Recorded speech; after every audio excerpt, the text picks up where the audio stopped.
Welcome to Lessons in Leadership. Steve Adubato with my colleague, Mary Gamba. Mary, every once in a while, we bring on some of the most talented members of our production team at the Caucus Educational Corporation, and today is no exception. We're joined by Delaney McGowan, who is the senior producer of One-on-One with Steve Adubato, and Chloe Swift, who is associate producer at the Caucus Educational Corporation for all of our productions, and a distant relative of another Swift of a different art form. Is that not, Chloe? Do you admit that, Chloe? Only in international countries. Only. By the way, Delaney and Chloe, did either one of you have your glam squad get you ready for this? I was hoping April was going to come to my house, and she didn't. So she charges double when she travels. Okay, hold on. I was going to send you the invoice, Steve, so that should be coming to you shortly. I don't pay personally. The corporation does. That being said, Delaney, let's start off with this. You've been on board with us on our production team for how long? Well, actually, Chloe and I were just talking about this. It's been almost 9 months, or just about. Can you believe that? And you came on at exactly the same time? 2 weeks apart, I think. 3 weeks apart. Okay. And P.S., it was an experiment for us. We were going to hire one, and they were like, wait a minute, what about if together? Would they be stronger if they don't know each other? We're remote. Your view, before I go to Chloe, Delaney, what has it been like forming a team, a partnership, a collaboration, particularly with Chloe, when you've only seen each other a couple of times in person, mostly remote, please? Yeah, I mean, it was definitely different to join a team remotely, and especially in production, because there are a lot of businesses that operate remotely, but production is very much a business of people and collaboration. And it's so interesting to see this big shift in media specifically, and it's honestly kind of amazing, and the way that this production is run specifically, because I mean, Steve, you're at your house, right? And I'm in Connecticut. Chloe's Nobody's supposed to know that. What is wrong with you? He's just kidding. Go ahead. Chloe's in Philly. I'm in an undisclosed location. Okay, hold on. You're in Connecticut. I'm in Connecticut. I'm in an undisclosed location. You're in an undisclosed location. You're right. I apologize. I'm in Westfield, New Jersey. Mary's in Westfield, New Jersey. I mean, where? Chloe's in Pennsylvania. Philly. Don't tell me she's a Phillies fan. Steve. How many times have we... I know this is not relevant to this conversation, but the last time you showed your but mine have plants in them. Is that a genius? Oh. Steve, you should put plants in your little hats. No, because I still put ice cream in this. That's what I got at the stadium. So hold on, finish your point before I go to Chloe. Delaney. Yes. Has it worked? Yes, it has. But that's what I was trying to say. I was saying that I think I don't know if that would work with everyone, but I think we have a very special thing going on. And I think that because of our small team, we do wear many hats, right? And, that's kind of the beauty of it. And that we are very connected not only because we have to be, but because of the way that, we conduct the production. All right, Chloe, how connected do you really feel to a team that 98% of the time we look like this? I think I've said this to you before, which is that the work is phenomenal. The work is 100%. It's the same quality that you would have in person. I think the only times where you're missing on remote work is that water cooler talk. I really love when we do get to have meetings and opportunities like this, because I get to learn more about our team outside of our work environment. I know what skills we're all strongest at, but sometimes I don't get to find out what people are doing on the weekends or how their kids are doing. And that, I think, sometimes gets missed, but the work is absolutely the same. So stay on that, Chloe. To what degree, even though you work in isolation to a large degree on all kinds of projects, you're booking guests, you're doing pre-interviews, and Delaney's doing the same thing, also coordinating an entire production of One-on-One, which is on every night, 7 days a week. for you, Chloe, even though you're alone, do you proactively make it your business to connect with other team members? Yeah, depending on the day. I mean, I think that's the beauty is that I don't have to or I can. And if I'm not feeling up to it, I can do my work and everyone trusts me to do my work. No one's knocking on my door. And that is really helpful sometimes. Yeah, what about that trust thing, Delaney? And Delaney, another part of this, Mary, jump in here. I don't want to disclose too much, but Delaney is also a hardworking professional mom. The juggling, you're in Connecticut. If we said you had to come into the office, you could not be our producer. You just couldn't be. I couldn't, right? no. The logistics wouldn't work from Connecticut to Northern New Jersey. How important is the flexibility for you? Yeah, I mean, I think this is something that the pandemic really brought out. I mean, obviously it was really an isolating time, but it also brought out, there was the whole issue, right, with moms having to leave their jobs during the pandemic because they didn't have childcare.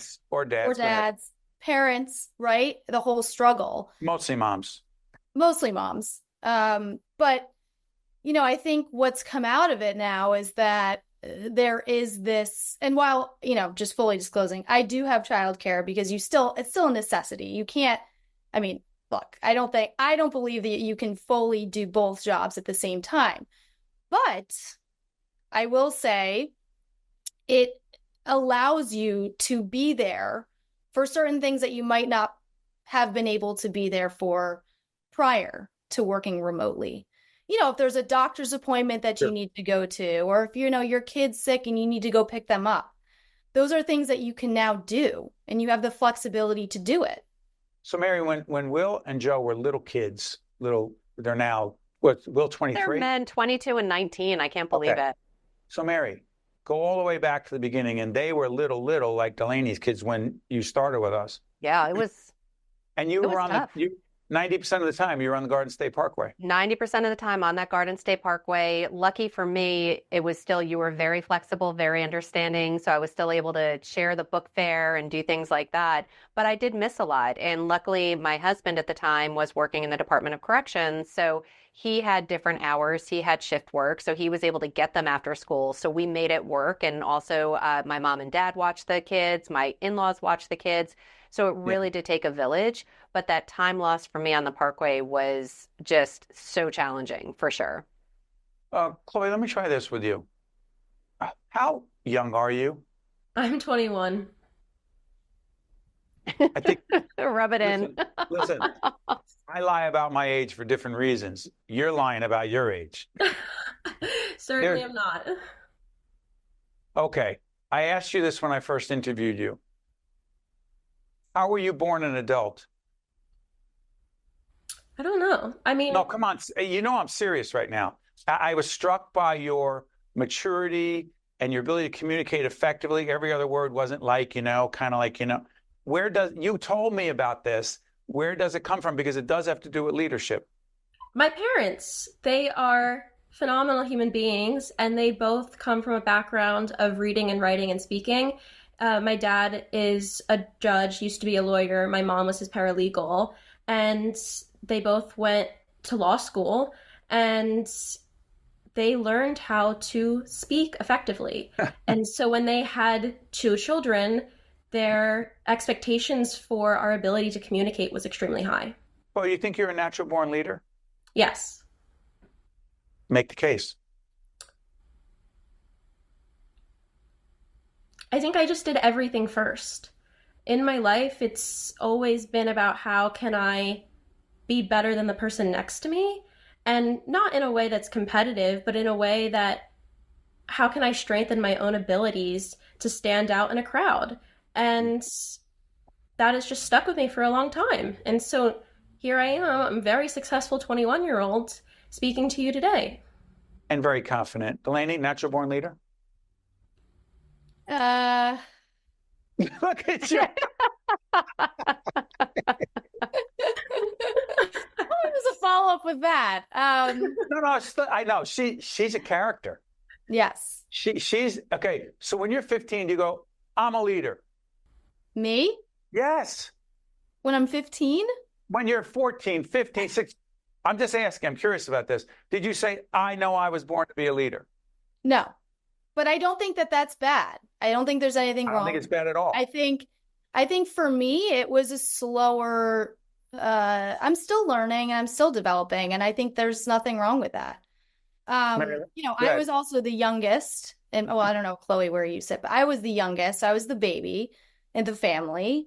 And, I kind of was treated like the baby I still am.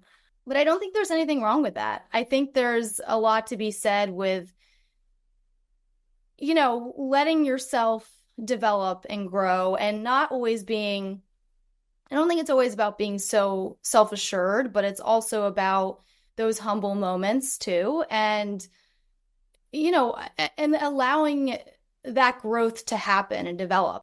Mary, before I let these two go, our two terrific leaders who collaborate together with the rest of the team, Mary, 30 seconds. The importance of giving honest, direct, hard to hear feedback to both of them and how it's impacted their growth. Oh, absolutely. And we've had offline conversations over the past few months, and I'll be like, hey, when you talk to Steve, try this instead, or in that situation, here's what we recommend that you could do differently. And what you may not know, Jackie and Jackie give me that same feedback, as does Steve. So we're all transparent. We're all giving that feedback. Why? Because we are a small team and we want to make sure that we're constantly learning and growing. To Delaney and Chloe, I want to thank you for being part of our team, and to saying, Steve, the company does not have to pay us more at the end of the year. We do not need a bonus. Everything's fine. We are very happy. And I want to thank you for both. Thank you for that. Thank you for accepting the meager pay you get. It's Glad public. to be here. Look what Elvis said in the chat. Our director said nobody said that. Hey, thank you, Chloe. Thank you, Delaney. Stay with us. We'll be right back. This edition of Lessons in Leadership is made possible by the Buccino Leadership Institute at Seton Hall University, Prager Metis, Valley Bank, the International Union of Operating Engineers, Local 825, the North Ward Center, the New Jersey Sharing Network, Delta Dental of New Jersey, the Helix, Fedway Associates, Inc., the Port Authority of New York and New Jersey, Choose New Jersey, and Seton Hall University, showing the world what great minds can do since 1856. This is Mary Gamba. If you want more leadership tips and tools, log on to stand-deliver.com. That's stand-deliver.com.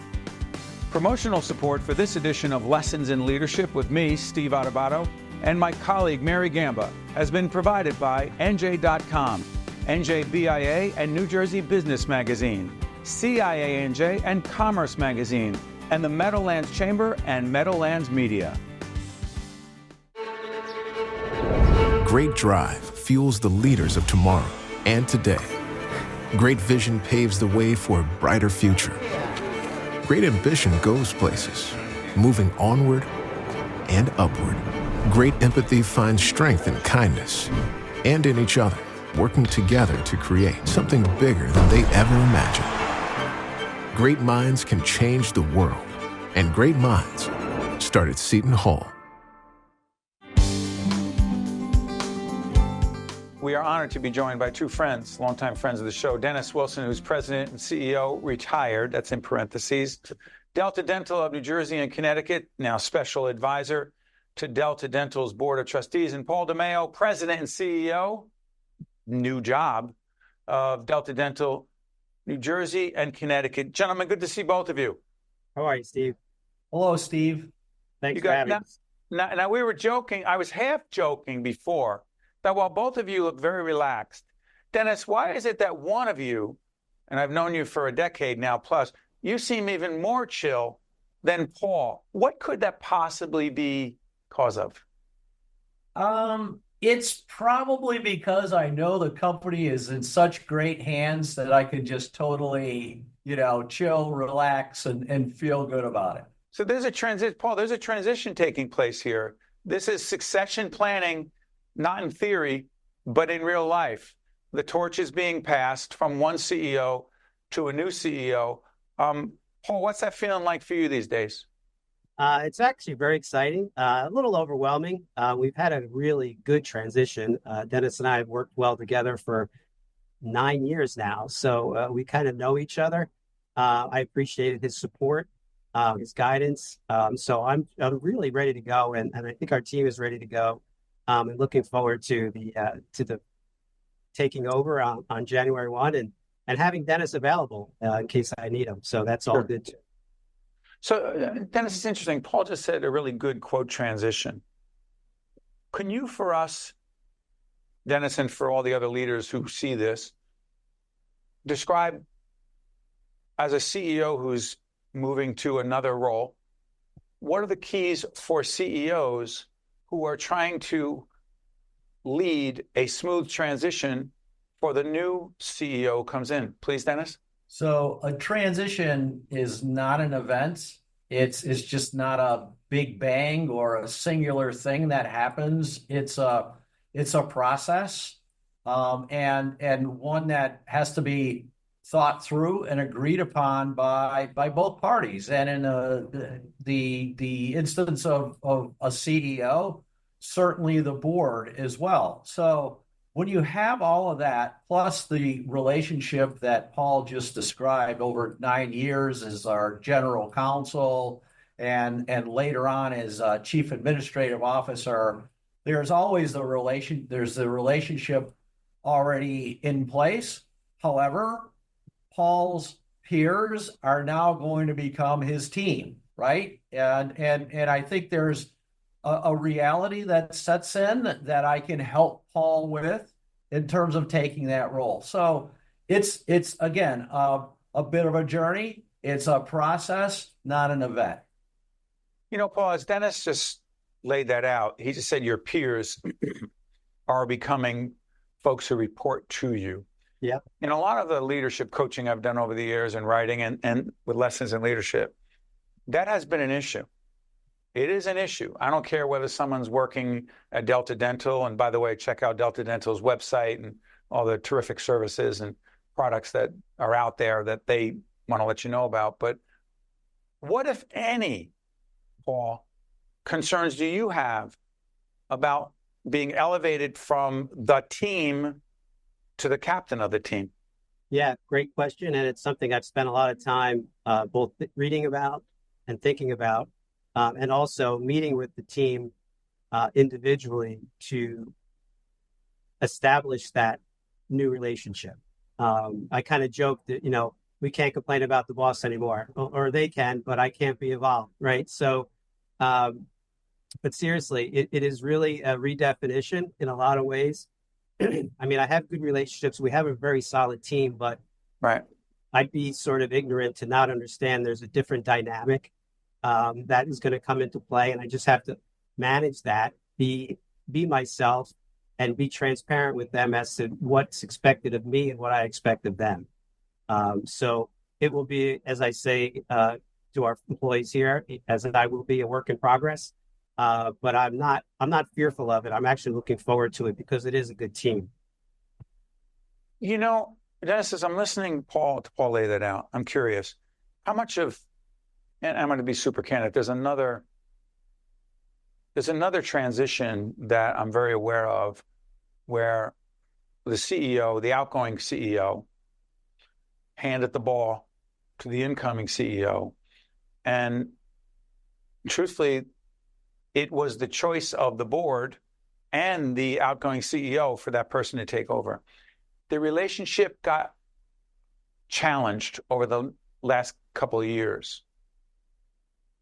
How much of the relationship, as this is going on, I know I'm getting pretty deep here, how much of it is personal and has to do with mutual trust and respect? Dennis?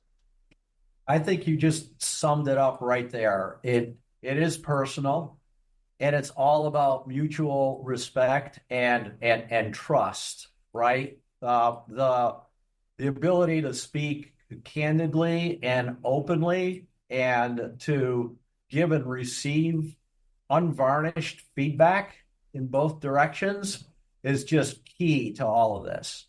And it didn't happen overnight, did it, Dennis? It didn't happen overnight. It's like I said, it's certainly a journey. It's an evolution. And stay on that. One more question before I go back to Paul. By the way, we're doing 2 segments with Dennis and Paul. We'll cover different areas. because this is such as a student of leadership, as a coach in the field, I'm so fascinated by succession because so often I don't see it work as well as it should. So when this is happening, I become obsessed with how it's happening, why it's happening, the keys to avoiding certain mistakes. So along those lines, Dennis, here's my question to you. How hard has it been for you? And you and I remember we were playing golf, and P.S., let me also make it clear, let's put up the website for Special Olympics of New Jersey, a longtime partner and beneficiary of the charitable work of Delta Dental of New Jersey and Connecticut. And I've been honored for years to be a part of the golf event, the golf outing, which raises so much money for Special Olympics. But you and I out there playing incredibly good golf, Dennis. Yes. Yeah, that's a joke. Well, on your part, it's not a joke. On mine, it is. So, Dennis, when we're out there and you were telling me this was happening, I'm going to be super candid with you. Part of me was like, how hard is this for Dennis? He's helped build this culture. This must be very hard for him to hand the reins. Is it? On one level, it certainly is, right? My baby, if you will. Taking the company 11 years ago from a great, steady, stable organization to one that's both that, but dynamic and innovative and externally focused and all build that. all kinds of partnerships.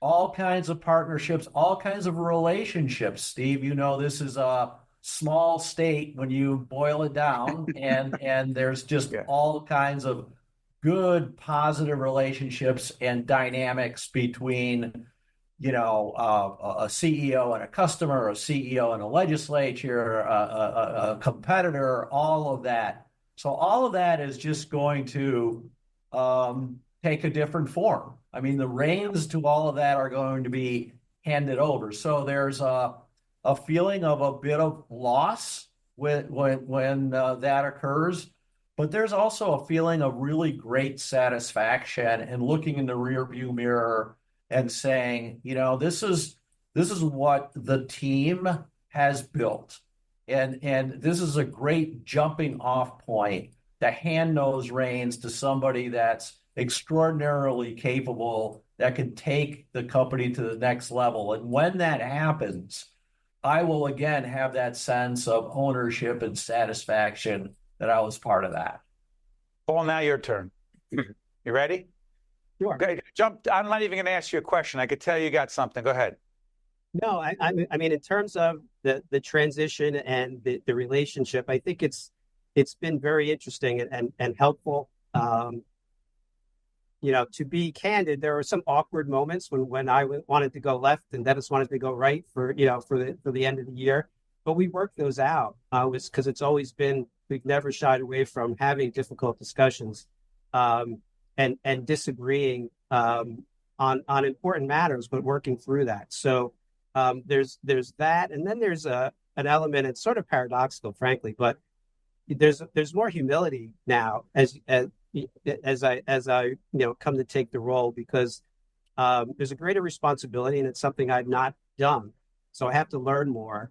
And Dennis actually gives a lot of room for me to kind of express that and to get more comfortable with that. So he also, I think, put his ego aside in a couple of in several instances, and said, you know, this is your call. You go ahead and do what you need to do. And I know there were times where there were things that he would not agree with or did not agree with, but he was very comfortable, confident enough to leave that be and let me make those decisions. Well, you mentioned ego.